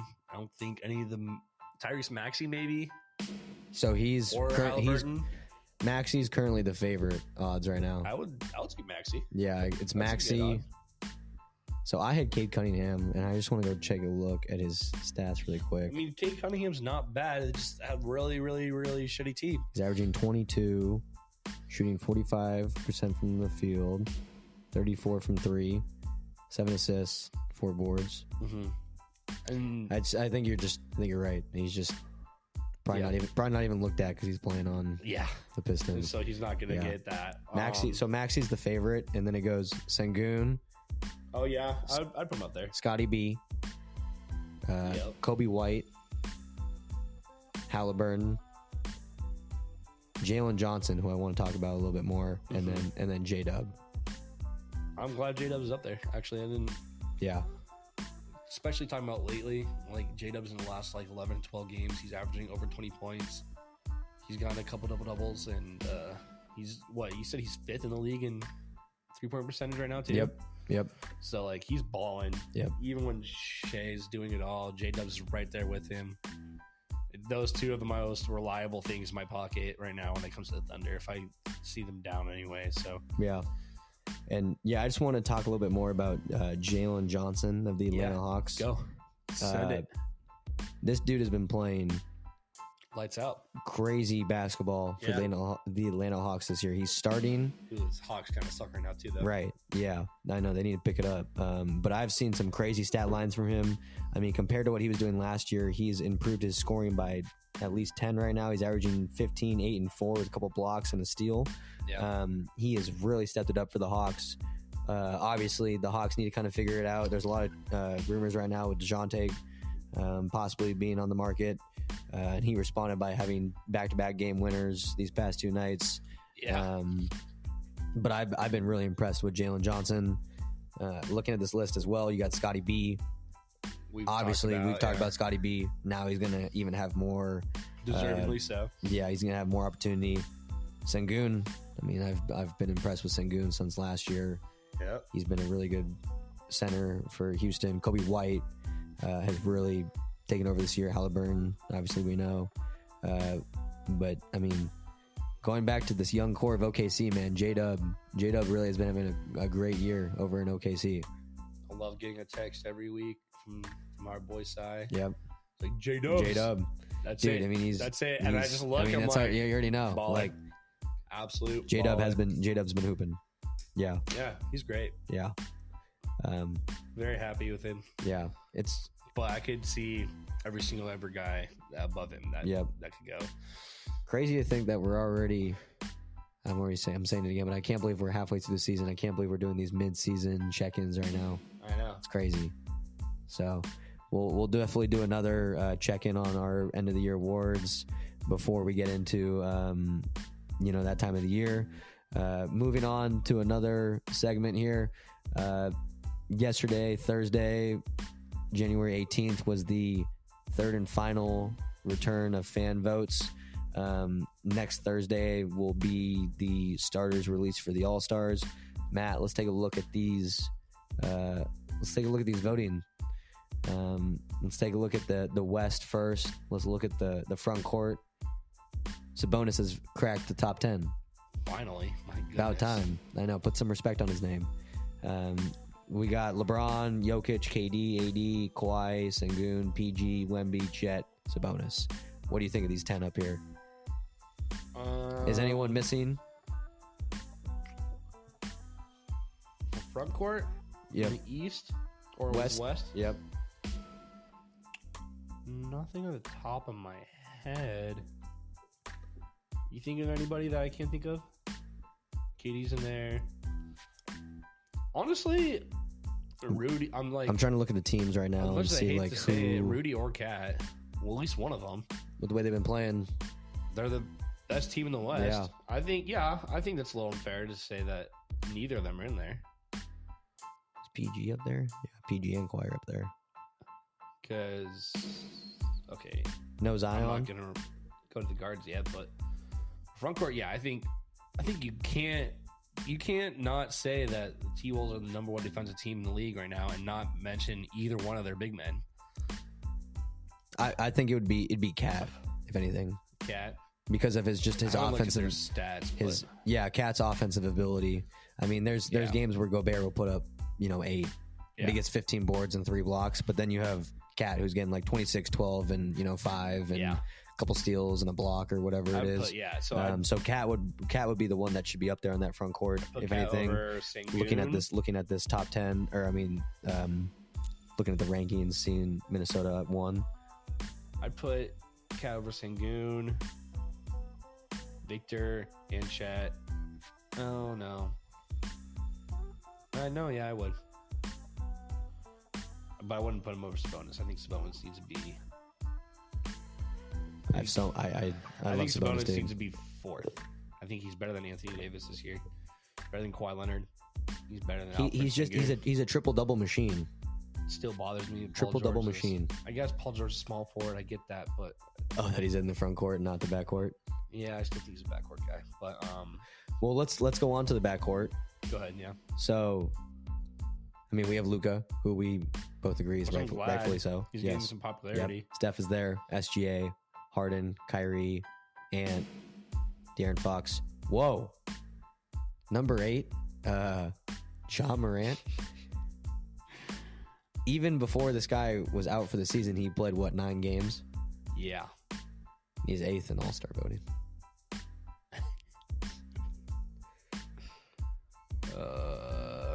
Austin Reeves is still top 10, by the way. I know you really enjoy that. I don't. Austin Reeves leads the Lakers in the worst plus minus on their team. Fun fact. He's not better than J-Dubs. He's not better than a lot of guys off the top of my head. De'Aaron Fox is in there. Okay, good. So let's say we take Ja and AR out of that top 10. Who would you replace those two with? If you just go look, we can go pull up the standings and just look at the Western Conference teams. Who's a backcourt player you would throw in there? Also front court, Lauri Markkanen. I think Lauri is better than. He's been there before. I think Lauri should be there. Yeah. Also backcourt. Jamal Murray. Has been playing a lot better as of late. Yeah. Ingram? No, Ingram's more. BI's front court. Yeah, he's front court. What would you say about my boy Fred Money? Fred Money? No, not this year. I'm sorry. Fred Money's not a front. No. I'm sorry, Daddy. Not this year. It's okay. Not this year. Maybe he gets his wings back. They'll pick it up. Yeah, the Rockets they got some time.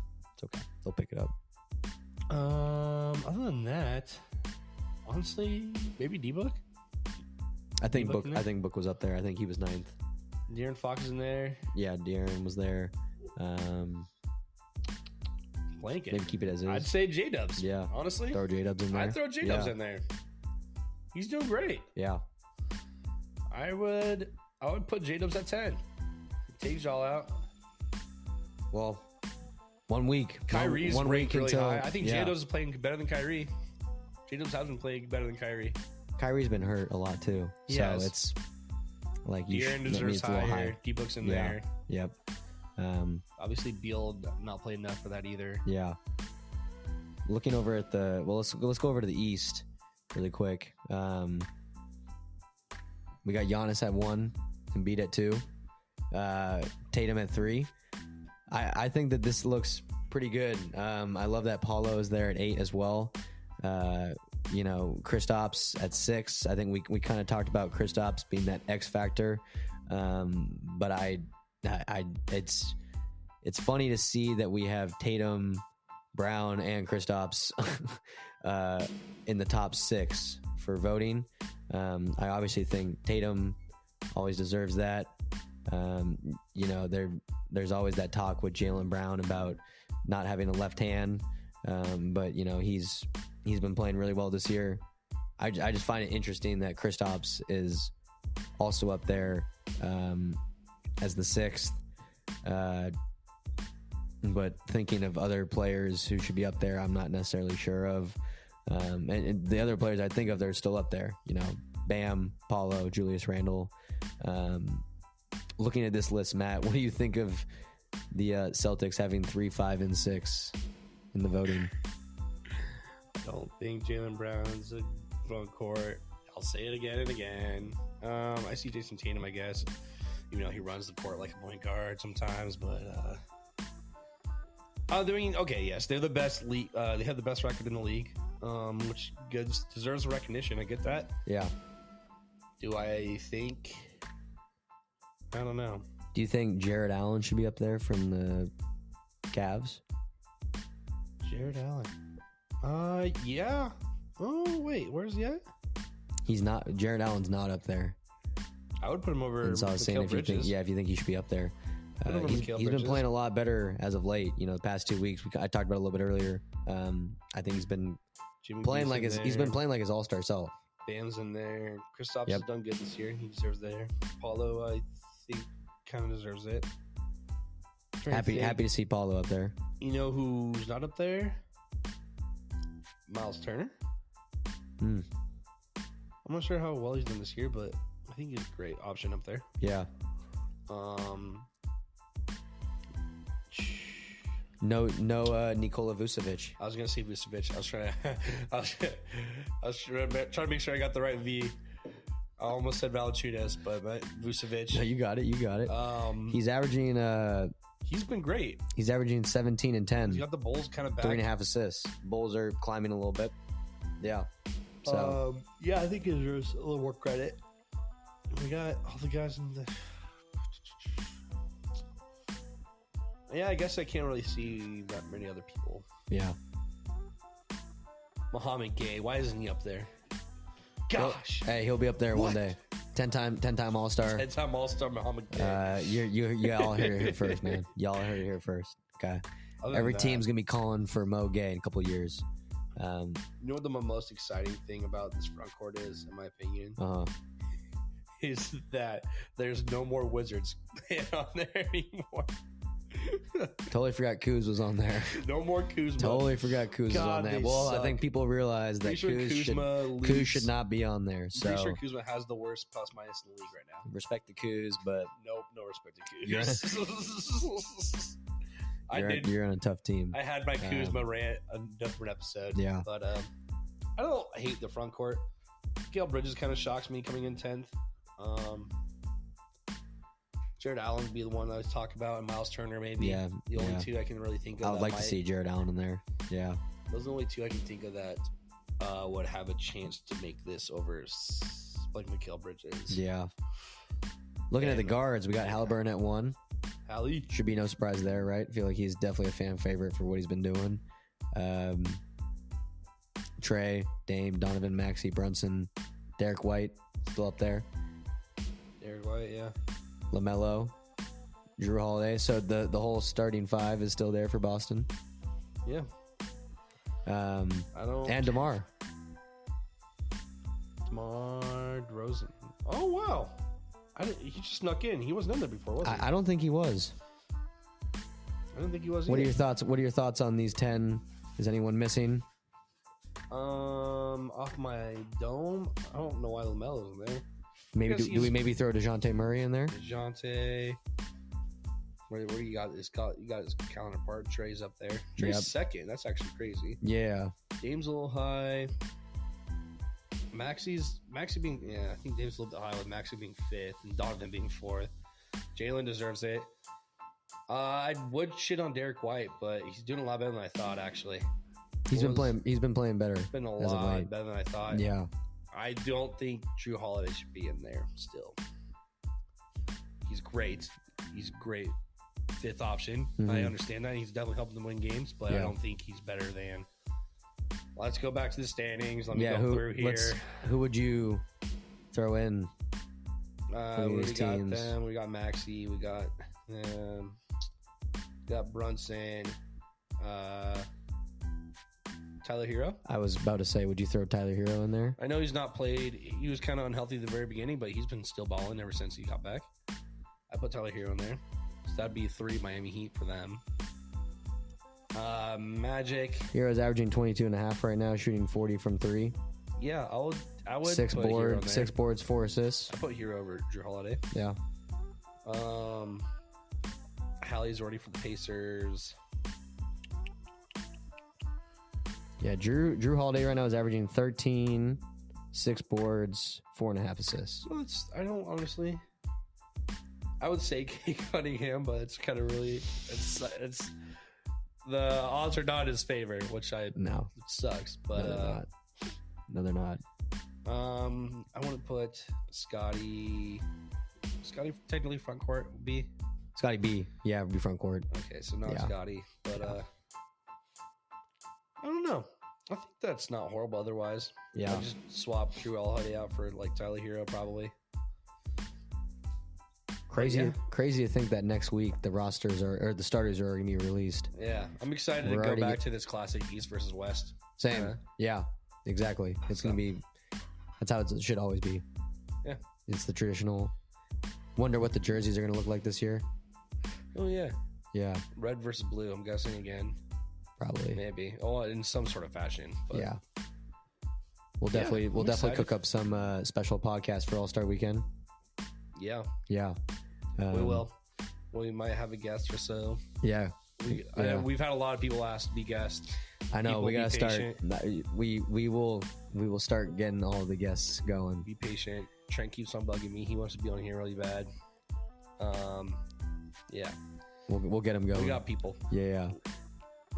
Last topic I just want to kind of quickly talk about tonight.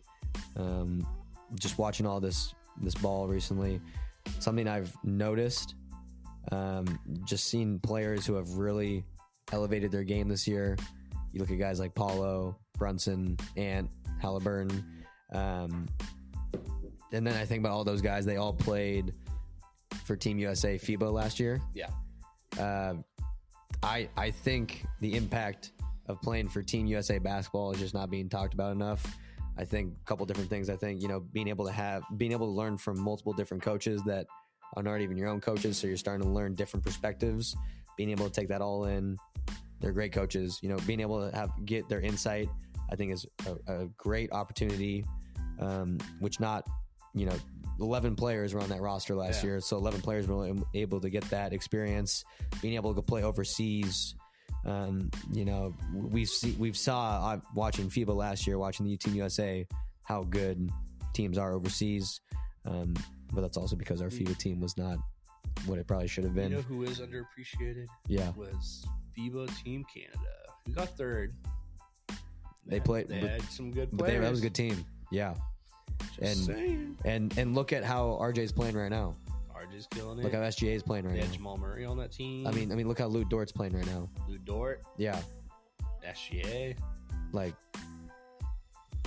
So that even brings another example. Not even playing for Team USA, but playing international, FIBA, Olympics. Serbians are starting to take over the NBA. I think being able to have that international experience just brings so much to your game. You just learn so much more. Oh, hold on. I got to call you out. That was the funniest text I received earlier this week. You're like, who the hell is number 26? Number 29? 29. Who the hell is number 29 out there? I was like, bro, you don't know the myth, the man, the legend? I don't even know how to say his name, Vasilije Micic. Vasilije Micic. Dude, I was watching that game, and I had no idea who that was. I literally said it out loud. I was like, "Who the? Yeah." Hey, but it seems like he's been hooping though for you guys. So I like him. It seems like he's been hooping for you guys. So I mean, hey, you know what? I like him better than when Cameron Payne was our backup point guard. I like him better than Cameron Payne. I'll be honest. The campaign days. Is Cameron Payne still in the league? Yeah, he's on the Bucks. Oh yeah. Yeah, that makes sense. Yeah. Campaign days, man. Campaign days. The OKC campaign days. I mean, and the Suns. And the Suns campaign days. Yeah, man. Suns. Come on now. Come on. But yeah. Well, another great episode. Yeah. Thank y'all for tuning in. Tune in, like, follow us, rate our podcast. Check out all of our social media. Check our social media at the Bank Shot DJs on Twitter, yes, on sir. Instagram. I will start posting more, I promise. It's been a busy start of the year, but I will start posting more. We're rolling. Tell your mom, tell your dad, tell your ex-girlfriend if you really want to. I don't care. The more publicity, the greater. And please send in any topic ideas, anything you want us to talk about. Yeah, we're always looking for stuff. Hit up the Q&A in the episode if you're listening on Spotify, or the poll. I'm not sure if we're doing a poll in this episode, but interact. Tell your friends, and keep spreading the word. Bank Shot D-Dens are we're rolling. We're rolling, baby. This is episode 8 already for us. I know, halfway through the year. We're gonna be recording episode 9 pretty soon here. Yep. Halfway through the season. Thank you guys. Yep. Peace.